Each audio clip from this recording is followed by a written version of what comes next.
Notre expert ce soir, maître Michael Wilds, avocat en droit de l'immigration et associé gérant Wilds & Weinberg. Bonsoir, merci d'être avec nous. Peut-être commencer avec 2 chiffres pour tenter de comprendre la politique migratoire de l'administration Trump. 1 million d'expulsions, un chiffre à comparer avec les 270 000 personnes expulsées en 2024, avant l'arrivée de Donald Trump au pouvoir, qui était déjà le plus élevé de la dernière décennie. Votre analyse sur ces 2 chiffres? Il y a des sommes d'argent et des efforts sans précédent pour expulser des personnes des États-Unis. Ça représente environ 29 milliards de dollars par an. C'est un mandat illimité et sans contrôle qui permettrait à ICE de changer unilatéralement ses procédures d'application de la loi et de détention. Mais en gros, ils aimeraient expulser environ 1 million de personnes par an. Ce qui est loin d'être suffisant parce qu'il y a environ 30 millions de personnes ici. Il y a quelques années, c'était 10 ou 15. Et environ 70% qu'ils détiennent ne sont pas des criminels. Donc, ils ont donc fait campagne en promettant qu'ils allaient poursuivre, arrêter, expulser des criminels dangereux. Mais je pense que lorsqu'ils ont commencé à examiner les filets dans lesquels ils attrapaient les gens, ils se sont rendus compte qu'ils n'attrapaient pas tant de mauvaises personnes que ça.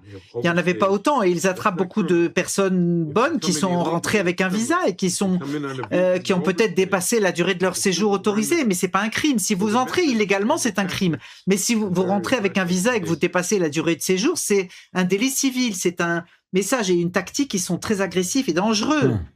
Alors, peut-être une question sur le profil de ceux qui sont expulsés aux États-Unis. On sait qu'en France, la plupart de l'immigration se fait depuis le Maghreb. On imagine qu'aux États-Unis, ce sont surtout des pays latino-américains. Quel est leur profil? Des hommes, des femmes, des travailleurs, des jeunes?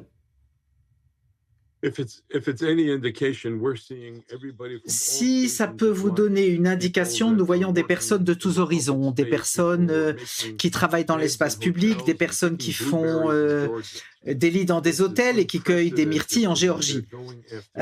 C'est sans précédent parce qu'ils s'en prennent à des gens de tous les horizons.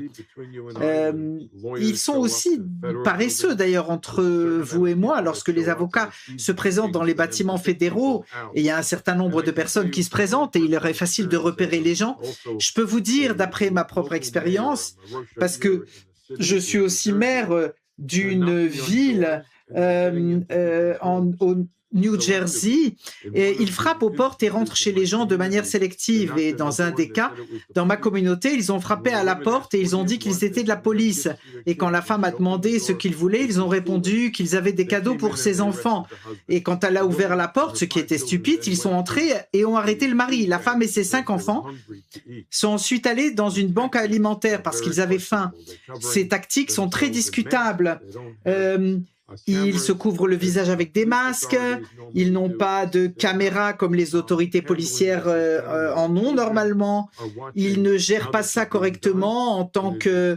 c'est affreux de voir comment les enfants voient comment ça se passe, c'est terrible. Alors en France, certains affirment vouloir, ils sont assez rares, mais que les autorités françaises aient la même politique que le président Trump sur cette question migratoire. Est-ce que vous pensez que Paris doit prendre en quelque sorte exemple sur Washington ? On voit beaucoup de résistance et de changements, pas seulement dans l'application de la loi, mais aussi dans tout ce qui touche l'antisémitisme et au refuge sûr qu'a été l'Amérique. Il faut faire très attention à ne pas vouloir reproduire les erreurs des États-Unis, parce que non seulement cela permettrait de se débarrasser des mauvaises personnes, mais cela pourrait avoir un effet négatif incommensurable sur l'économie et sur le type de décision judiciaire que nous voyons avec tout l'antisémitisme dans le monde et avec les gens qui ne veulent pas aller en Israël et qui veulent émigrer aux États-Unis. La vraie question, c'est de savoir s'ils vont changer la nature et le contour de leur poursuite judiciaire et si c'est le bon message à faire passer. Oui, les personnes qui restent après l'expiration de leur visa doivent être expulsées, mais il faut aussi faire preuve d'une certaine compassion. Si les personnes ont des enfants ou si elles estiment qu'elles courent un danger, si elles rentrent dans son pays, tous ceux qui restent après l'expiration de leur visa ne sont pas des criminels. Merci beaucoup, maître Michael Wilds, avocat en droit de l'immigration et associé gérant Wilds & Weinberg.